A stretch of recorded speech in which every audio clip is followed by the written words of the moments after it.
G'day guys and welcome to another Digimon Up video. Today we are going to be having a first look at Digimon Up. It's just dropped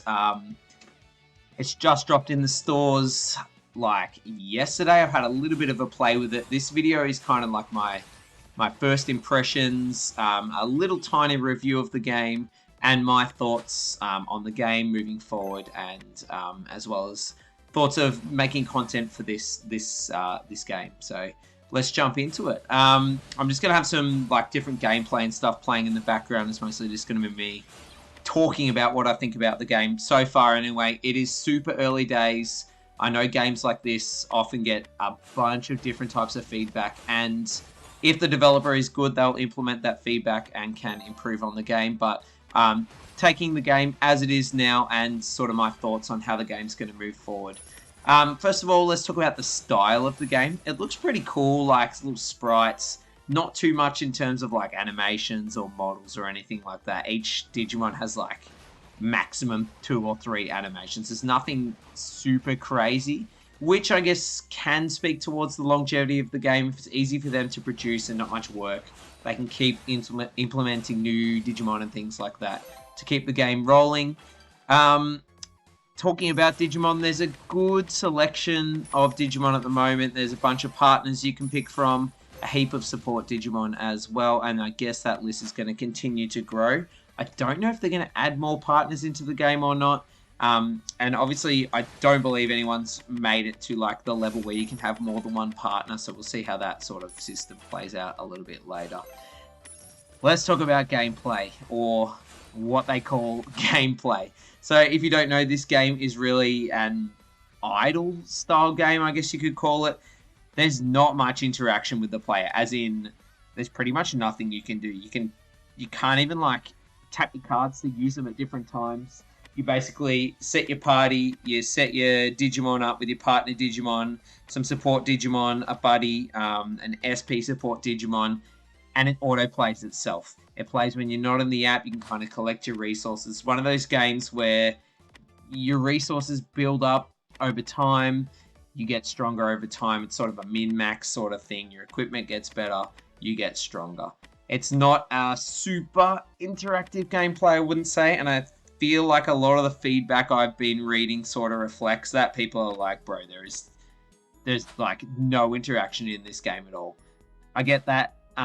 It's a different type of game, especially considering like Lynx and Rear Eyes were sort of 3D models, combat-based, turn-based games. This takes a bit of a different approach, which can be jarring for some people. Look, I don't hate it. I also don't love it. I'd love a little bit more control over what's happening in the game. We'll have a quick chat about the game modes. There's obviously the basic like clear the maps idle screen. Bosses get harder. You need to improve your equipment in Digimon to clear the maps, which in turn snowballs into getting better equipment, which is the gameplay loop. There's also some form of like raids or co-op things that you can participate in, either with your server, competing, or working together to get to various rewards. There's dungeons, which are the same sort of thing. There is a PvP mode. It's not live at the moment. It's under maintenance, so I won't have any footage of that. But I did have a quick play of it before it went down. It's basically you pick from a list of 5 opponents. You see their power level or whatever it's called. You battle them. If you win, you get points. If you lose points sort of situation. There is no interaction in the PvP either. You pick your opponent. It auto-plays and it gives you a result at the end. It's like the rest of the game. Content's a tricky one. I played this game for about 2 hours straight on release, and I basically did everything that I could have done until the next day. This is not a sit down for 10 hours a day and play sort of game. I think this game is going to be you play it, you do your dailies, you clear a few stages, you upgrade a few things, you do a few summons, then you log off, you log back in the next day. Logging in more doesn't seem to have much advantage. I look at as the game plays out, there's missions and stuff that you can complete throughout the day, but it's a mobile style game, I guess. It's not a console game or a PC game. You have to log in, not an MMO. It's a sort of log in, do your thing, forget forget about it. Or log in a couple of times a day and do like little tiny things. It's not a massive amount of content. Even at the moment, they have already introduced a couple more, like, I guess you can call them game modes, but it's basically all the same shit, right? It's like it's like you push a button, it plays, you move to the next level until you can't beat the level and you got to get stronger. The biggest and most contentious part of this game, the monetization. Summons from free, like, gems, I guess you can call it, are limited. You can do one multi a day with your free gems, so you can't just hoard a bunch of gems and then dump them on the next banner. There's different types of banners. There's support Digimon banners. There's your like equipment banners, and there's your buddy banners, I guess you could call it.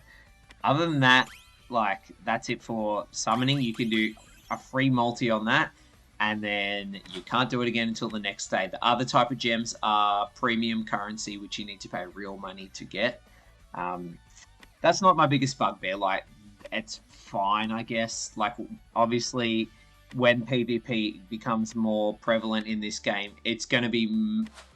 I'm predicting it now. It's going to be massively pay to win. Like, there's no two ways about it. Unless you're ultra super lucky with your free-to-play stuff, it's going to be pay to win, especially in PvP. It's going to be impossible to keep up PvE and PvP with the people who are paying money. They've got more gems because you're actually limited to the amount you can spend each day.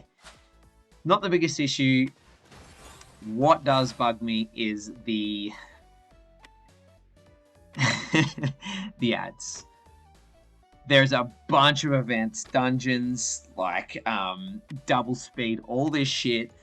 You have to watch a long-ass ad to access that. And it's not just one. It's like 3 ads. It adds up to like 30 seconds, a minute.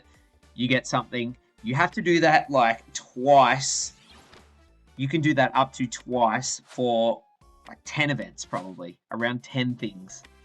Which is ridiculous, right? You're watching like half an hour of ads or more just to access the game basically as it should be. It seemed as giving you an advantage, but it's not, because everyone's watching the friggin' ads. Like, it's annoying. I think their choice to do this is based around, look, we're probably not going to get as much money on the gacha side of things, unless they start releasing different partners and people get hyped about that. But I don't think people are going to be going absolutely bonkers on like the gacha as it is. So they get their constant revenue, even from their free-to-play players, from the ads that you're watching. I get it. It might boast well for the longevity of the game, but honestly, like, who knows? We'll see. That's basically all I wanted to talk about for the game. There's a few positives in there, quite a few negatives at this stage, but as I said, developers often take on feedback early in the life cycle of games like this, and they can work to improve it, which is something that I hope they do. Look, I'm going to stick with it for a little bit. I am on server 7, NA server 7. I do have a little camp/guild set up. It's called Bonsai. It's got a little picture of a Gabumon there. If you feel like joining, you can. It's going to be nothing competitive there. If you're active, you're staying in, baby. Look, other than that, I'm going to stick with the game for a little bit. I do like sort of slow progressing games where I can get stronger and stronger over time. I don't really know how content works for this game, and that's something I'm going to discover, I guess, along the way.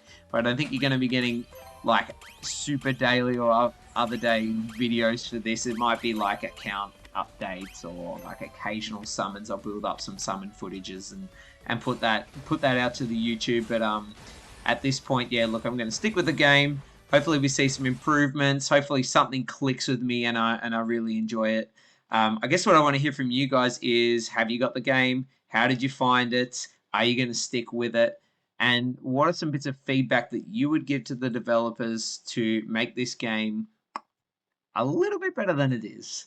Look, it's not an absolute no from me, but it's not an instant win. So let me know down below. Look, thanks for watching, and I'll catch you in the next one, I guess. Bye.